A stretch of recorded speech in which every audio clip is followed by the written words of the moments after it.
5 राज्यों में अगर हम चुनाव को देखते हैं तो इसमें बीजेपी ने 3 राज्यों में अपनी सरकार बनाई है। बीजेपी को फिर से जनता ने अपना विश्वास दिया और विकास को लेकर वोट किया।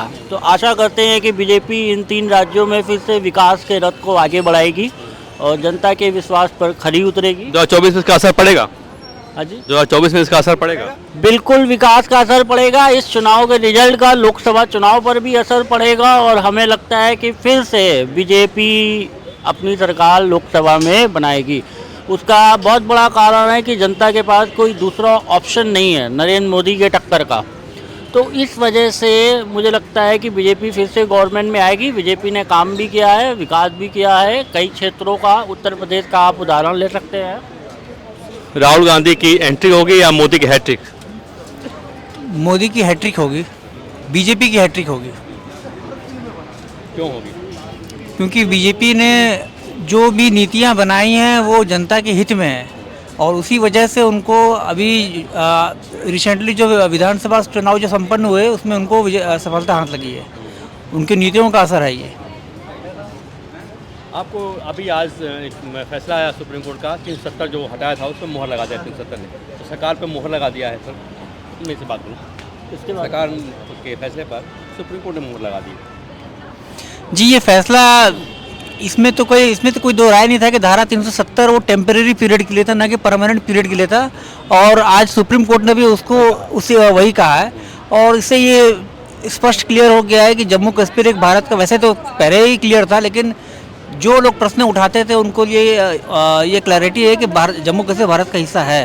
जो कुछ लोग मन में आस लगाए थे कि शायद वो रिटर्न हो जाए, वापस हो जाए, रिस्टोर हो जाए, उनको झटका लगा है। जी झटका तो उनको बहुत बड़ा लगा। सबसे पहले तो धारा 370 पास होने को हम इसका स्वागत करते हैं। भारत का हर देशवासी, हर बंदा इसका स्वागत करता है। इससे जम्मू कश्मीर में विकास होगा तो रोज़गार पैदा होगा, रोज़गार पैदा होगा तो जो नवयुवक हमारे गलत रास्ते पे चले जाते हैं पैसों के लालच में वो रुकेगा, उससे टेररिज्म रुकेगा। आज आप देख रहे हैं कि बड़ी बड़ी कंपनियां जम्मू कश्मीर में अपने प्लांट लगा रहे हैं, मैन्युफैक्चरिंग लगा रहे हैं, प्लांट लगा रहे हैं। तो ये धारा 370 की ही देन है कि अब कोई भी बाहरी व्यक्ति जाके वहाँ पे व्यापार कर सकता है, बिजनेस कर सकता है। इससे जम्मू कश्मीर का विकास में बहुत बड़ा योगदान है और आगे आने वाले समय में आप बहुत बड़ा बदलाव देखने वाले हैं जम्मू कश्मीर के अंदर। और जो अपोजिशन पार्टियाँ थी वो ये चाह रही थी कि ये 370 ना पास हो, जिससे क्या उनका पॉलिटिकल वोट बैंक बना रहे। तो ये बहुत बड़ा रीज़न है, हम इसका स्वागत करते हैं और बहुत अच्छा सरकार जो सुप्रीम कोर्ट जो भी फैसला करता है सारे पक्ष सुनने के बाद करता है, तो उनको भी लगा कि इसमें देश की भलाई है, इसीलिए इस पक्ष में उन्होंने फैसला दिया।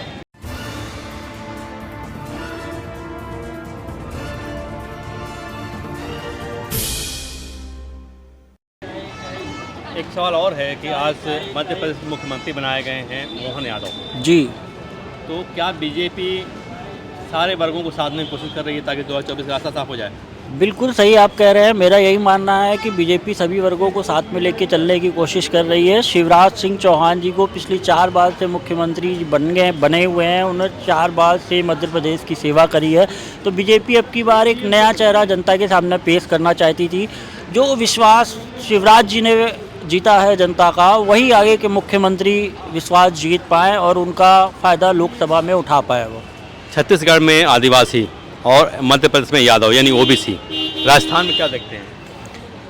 राजस्थान में भी एक नया चेहरा देखने को मिलेगा, ऐसा मैं उम्मीद करता हूँ। और वैसे भी जो मुख्यमंत्री बनता है उनको जाति में नहीं बांटना चाहिए, क्योंकि एक मुख्यमंत्री एक समूचे राज्य का होता है, उनको जाति में रहकर क्योंकि नहीं देखना चाहिए। बीजेपी चाहती है कि हम सारे वर्गों को साथ करके 2024 का रास्ता साफ कर सकें, तो ये एक बड़ा कदम है। स्वाभाविक है, एक बड़ा कदम है, लेकिन ये मुख्यमंत्रियों को जाति के नाम पर सिलेक्शन, मैं नहीं मानता कि बीजेपी जाति के नाम पर मुख्यमंत्रियों का सिलेक्शन करती है। वो एक नए चेहरे के रूप में उन्होंने चुना है, जनता ने चुना है और उसको वो एक मौका देना चाहती है। शिवराज सरकार में ये शिक्षा मंत्री थे, तो क्या काम अच्छा कर पाएंगे?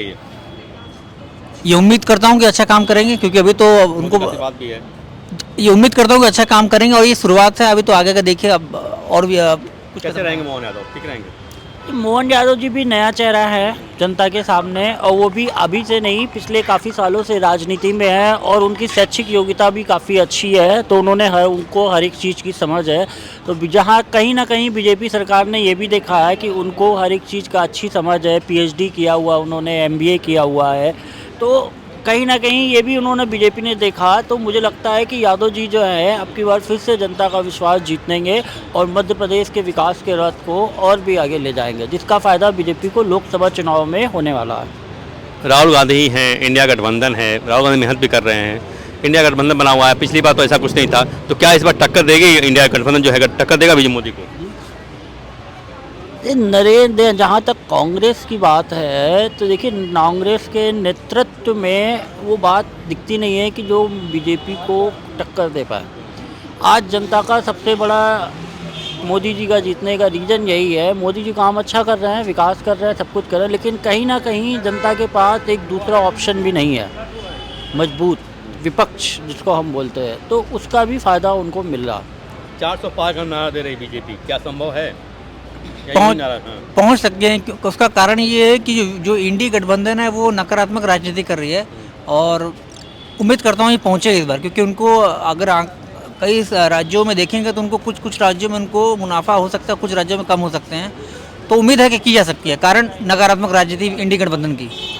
इंडी गठबंधन में कौन आपको लगता है जो ज़्यादा योग्य हो, उसको आगे उसको नेतृत्व करना चाहिए?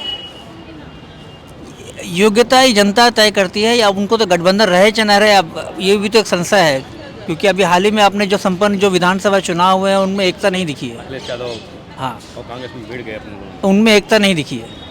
अखिलेश यादव और कांग्रेस भिड़ गई विधानसभा एमपी विधानसभा चुनाव को लेकर के। देखिए, सभी पार्टियां अपना पक्ष देखती हैं और सभी पार्टियां अपना बेनिफिट देखती हैं कि उनको किसके साथ जाने में बेनिफिट है, किसके साथ जाने में नहीं है। यूपी का जहां तक सवाल है तो अखिलेश यादव जी ने घोषणा करी है कि वो लोकसभा चुनाव जो है अकेले लड़ने वाले हैं, महागठबंधन के साथ वो जाने वाले नहीं हैं। अभी भी इस पर मुहर नहीं लगी है, लेकिन ऐसा खबरें आ रही हैं कि वो अकेले लोकसभा चुनाव लड़ने वाले हैं।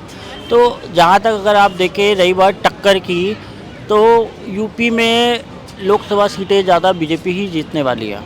अरविंद केजरीवाल पर हम क्या कहेंगे? अरविंद केजरीवाल ठीक है? अरविंद केजरीवाल जी पिछले 2-3 बार से दिल्ली के मुख्यमंत्री रहे हैं। अभी उन्होंने पंजाब में भी अपनी सरकार बनाई है और भारी बहुमतों से पंजाब में जीते थे, तो पंजाब में वो काम भी कर रहे हैं, दिल्ली में भी वो काम कर रहे हैं। लेकिन जहाँ तक सेंट्रल गवर्नमेंट की बात है तो अभी हमें नहीं लगता है कि अरविंद केजरीवाल या उनकी पार्टी इतना डेवलप हो पाई है जो वो सेंट्रल में कॉम्पिटिट कर पाए। दूसरा, और उनके जो अभी केसेस चल रहे हैं मंत्रियों पर, तो उसका भी उनको नुकसान होगा लोकसभा में। ईडी में पेश होना चाहिए केजरीवाल को?